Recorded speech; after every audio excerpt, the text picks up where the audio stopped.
Hay una lectura en Malaquías capítulo 2, verso 7 que nos dice, porque los labios del sacerdote han de guardar la sabiduría y de su boca el pueblo buscará la ley, porque mensajero es de Jehová de los ejércitos. Qué responsabilidad tan grande, qué privilegio eterno Dios nos ha dado, dice la palabra de Dios, porque el pueblo buscará sabiduría, buscará la ley de Jehová de los labios del sacerdote. ¿Quién es esos sacerdotes a los que se refiere esta lectura? Primera de Pedro capítulo 2 verso 9 nos dice, mas vosotros sois real sacerdocio, nación santa, un pueblo adquirido por Dios para que anunciéis las virtudes de aquel que os llamó de las tinieblas a su luz admirables. Ustedes que antes no eran pueblo, pero que ahora lo son. Aleluya. Dice la Biblia también en Apocalipsis. Y Él nos redimió y nos hizo reyes y sacerdotes, dice la palabra de Dios. Hay una alabanza muy linda que canta Marcos Sweet que dice, con su sangre nos has redimido para nuestro Dios de todo linaje, pueblo, lengua y nación. Nos has hecho reyes y sacerdotes para nuestro Dios y reinaremos sobre la tierra. Gloria al Cordero de Dios. Aleluya. Eso está en Apocalipsis 5. Es precioso lo que sucede cuando el Señor Jesús se presenta en el cielo. ¿Y qué fue lo que sucedió? Es que Él había tomado el pecado de todos nosotros. Había puesto su santidad para nosotros. Había dado la sustitución. No solo la redención, sino también la sustitución. La redención es cuando un esclavo, por sus deudas, era llevado esclavo y alguien tenía que pagar el precio de esa persona para rescatarlo. Eso fue lo que hizo Jesús. Caímos esclavos del pecado, pero Él pagó un precio para salvarnos. En la clase de hoy vamos a aprender sobre este tema, porque la Biblia dice que cuando el pueblo de Israel estaba en Egipto, la noche que el pueblo de Israel fue liberado, la última plaga fue que los primogénitos murieron. Y de bestia y de animal, todo en Egipto murió, todo primogénito. Sin embargo, en el pueblo de Israel no sucedió eso, porque Dios le había dicho que tenían que tomar un cordero y sacrificarlo. Ese cordero que sacrificaron murió en lugar de los primogénitos de hombres o de animal. Entonces, esto es lo que le llaman sustitución. Y eso es lo que anunciaba este Viernes Santo, que ellos sacrificaron ese cordero. Lo que nosotros, los judíos le llaman Pascua, Passover. Nosotros le llamamos Semana Santa, Viernes Santo. Eso era un anuncio profético de que un día Jesús moriría en la cruz por nuestros pecados. Y en efecto, un día también, lo que equivale a lo que nosotros celebramos como Viernes Santo, a las 3 de la tarde, a la misma hora que ellos sacrificaban el cordero en Egipto, Jesús murió en la cruz. Él es el sustituto por nuestro pecado para todo aquel que en Él crea, como dice Juan 3:16.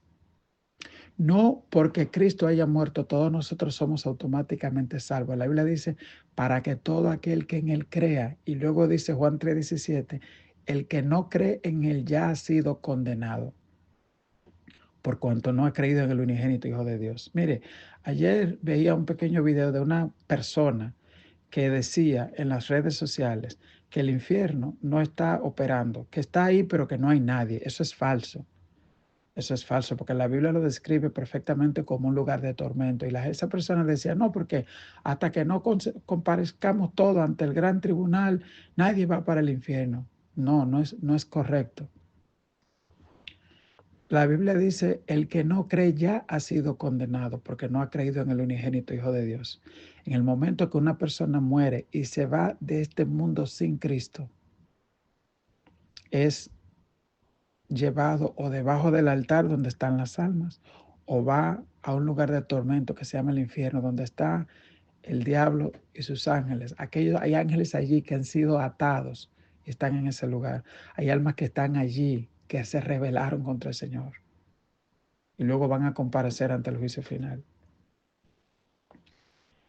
Mire, en cuanto al devocional de hoy, la lectura está en Números capítulo 3, del 1 al 13. La lectura del día está en Mateo 19, número 9, 10 y Eclesiastés 7. Nos dice la lectura: estos son los descendientes de Aarón y de Moisés en el día que Jehová habló a Moisés en el monte Sinaí. Y estos son los nombres de los hijos de Aarón: Nadab, el primogénito; Abiú, Eleazar e Itamar. Estos son los nombres de los hijos de Aarón, sacerdotes ungidos, a los cuales consagró para ejercer el sacerdocio. Pero Nadab y Abiú murieron delante de Jehová cuando ofrecieron fuego extraño delante de Jehová en el desierto de Sinaí, y no tuvieron hijos. Y Eleazar e Itamar ofrecieron el sacerdocio delante de Aarón su padre.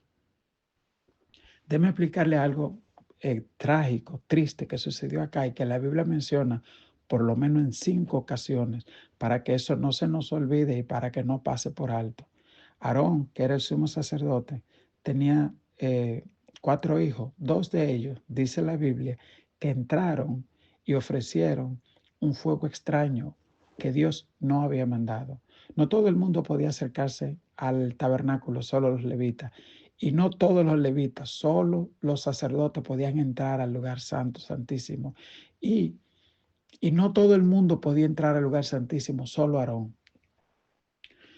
Cuando uno lee el relato más adelante, Dios también le dice: y cuando se presente delante de mí, no prueben ni vino ni sidra, no sea que mueran. Así que algunos eruditos bíblicos dicen, parece que no solo fue la desobediencia de entrar a donde Dios no le había mandado, sino que parece que también habían tomado vino o sidra. Sidra es lo que nosotros le llamamos también cerveza. Y murieron, dice la palabra de Dios. Oiga una cosa, aquí dice que ellos no tuvieron descendencia física, pero hay una descendencia espiritual. Hay demonios, espíritus que influyen en las personas para hacer un hecho determinado, que luego esa persona muere, pero esos demonios buscan otras personas para replicar esa actitud. Por ejemplo, usted ve que el espíritu de Jezabel fue una persona que vivió cuando Elías, el profeta, pero en Apocalipsis vuelve y se menciona a Jezabel. Así que Jezabel no es una persona, es un espíritu, es un demonio, es una actitud, es una rebeldía. Así Saúl sigue vivo, el espíritu que llevó a Saúl a mentirle a Dios, a Ananías y a Zafira, sigue a Dios. Gente que descaradamente mienten a los hombres y las mujeres de Dios. ¿Usted ve? Eso sigue vivo y uno tiene que tener cuidado con eso, pero también siguen vivo el espíritu de los Elías, de los Eliseos, de los José, de los Daniel, de los Nehemías, de los Ruth, de los Sara, de los Esther, aleluya. Y la Biblia dice a la mujer, ustedes son descendientes de Sara, así que yo como que me parece escuchar la descendencia de Sara que dicen, amén. Amén. Aleluya. Y entonces, hermano, esos 2 hombres murieron delante de la presencia de Dios. Hoy es posible que haya muchos pastores que son descendientes de estos 2 hijos de Nadab y Abiú, que tienen en poco el altar de Dios y que permiten pecado y corrupción en el altar de Dios. Y tenemos que tener mucho cuidado con eso. No sea que un día escuchemos aquella voz que nos diga, nunca te conocí. Señor, pero en tu nombre hicimos esto y nunca te conocí. Amén. Ese es el caso de estos 2 hijos de Aarón. Dice el verso 5.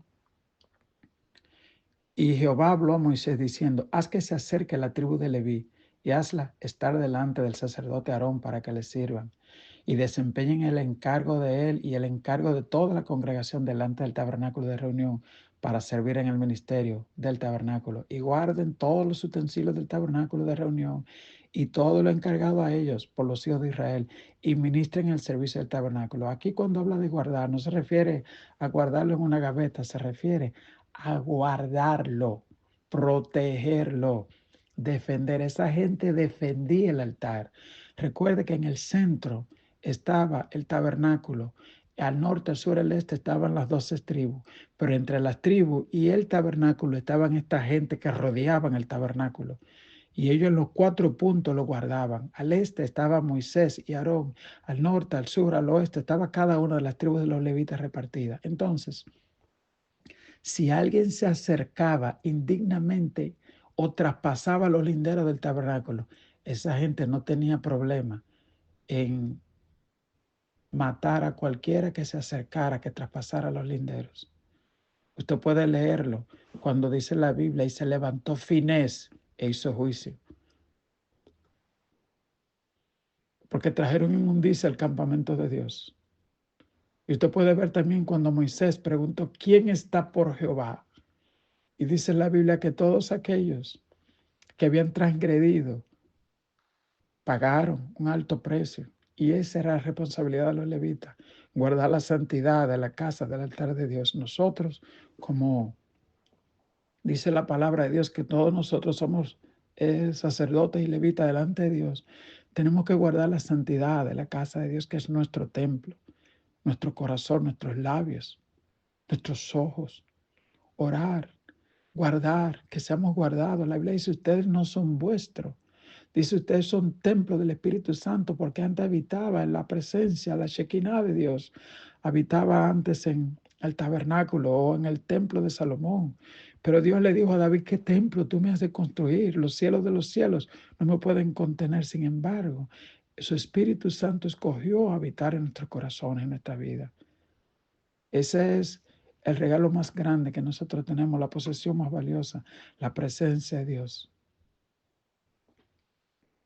Dice la Biblia en el verso 9, y darás los servicios del tabernáculo a Aarón y a sus hijos. Les son enteramente dados dentro de los hijos de Israel. Oiga esto, no fue a los hijos de Moisés que se le dieron, fue a Aarón y a sus hijos. Oiga cómo Dios, es que él pone. Y los hijos de Moisés pudieron decir, no, no, a nosotros no. Dios decidió a Aarón y a sus hijos. Y los otros levitas pudieron decir, no, no es Aarón, soy yo. De hecho, hubieron unos levitas, los hijos de Coré, que en un momento se rebeló. Los hijos no le siguieron los pasos de él. Y los hijos de Coré luego fueron grandes adoradores. Hay muchos salmos en la Biblia que dicen de los hijos de Coré. Ellos no siguieron la rebelión de su papá. Ellos no fueron rebeldes igual. Amén. Y fueron grandes adoradores en los tiempos de David.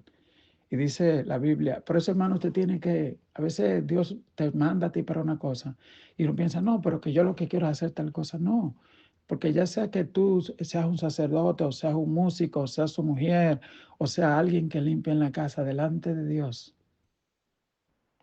el servicio es igual, porque obediencia quiere y no sacrificio.